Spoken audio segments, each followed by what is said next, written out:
भारत पर जापान ने तो कल्पनाओं के झूठे प्रचार की हदें पार कर दी। जापान ने भारत के खिलाफ गजब का प्रोपेगेंडा खेला। वैसे तो जापान जो है वह भारत का अच्छा मित्र है, लेकिन 1 अक्टूबर 2024 को जब शिगेरू इशिबा जापान के नए पीएम बने, उसके बाद से जापानी मीडिया की ओर से भारत के खिलाफ कई सारे प्रोपेगेंडा को फैलाते हुए देखा गया। लेकिन अब जापान ने छठी पीढ़ी के फाइटर जेट की परियोजना ग्लोबल कॉम्बैट एयर प्रोग्राम यानी कि जी-कैप को लेकर प्रोपेगेंडा फैलाने की सारी हदें पार कर दी। जब भी ग्लोबल कॉम्बैट एयर प्रोग्राम परियोजना में भारत के शामिल होने की बात आती है, तब यह बात जापान के मौजूदा पीएम को अच्छी नहीं लगती। आपको यहाँ पर बता दे कि ग्लोबल कॉम्बैट एयर प्रोग्राम यह कोई जापानी फाइटर जेट की परियोजना नहीं है।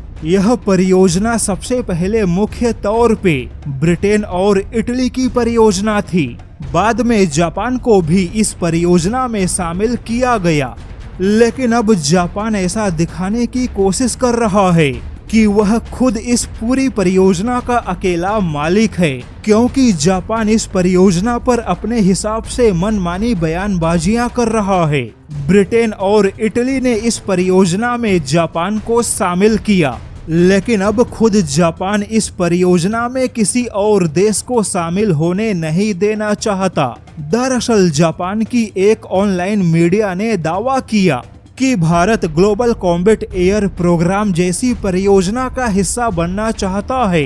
भारत को जापान के छठी पीढ़ी के फाइटर जेट में काफी दिलचस्पी है, लेकिन जापान नहीं चाहता कि ज्यादा देशों को इस परियोजना में शामिल किया जाए, क्योंकि जापान को डर है कि ज्यादा देशों के शामिल होने से, यानी कि भारत के शामिल होने से छठी पीढ़ी के फाइटर जेट के बौद्धिक संपदा के चोरी होने का खतरा है।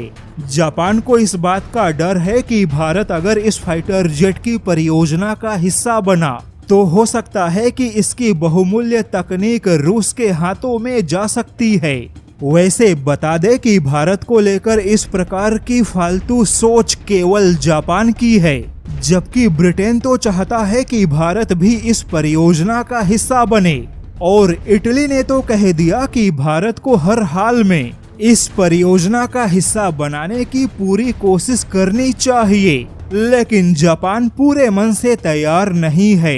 वैसे भारत अगर इनके छठी पीढ़ी के फाइटर जेट परियोजना में शामिल होना चाहेगा, तो भारत के महत्व को देखते हुए जापान यहाँ पर भारत को रोकेगा तो नहीं, लेकिन जापान भारत के नाम पर किंतु परंतु जैसे शब्दों का इस्तेमाल कर रहा है। आपको बता दे कि अगर भारत जी-कैप परियोजना का हिस्सा बना तो भारत 2035 तक छठी पीढ़ी के फाइटर जेट को शामिल कर सकता है, लेकिन इसके लिए भारत को लगभग 8 अरब डॉलर खर्च करने होंगे, क्योंकि यह पूरी परियोजना लगभग 32 अरब डॉलर की परियोजना है।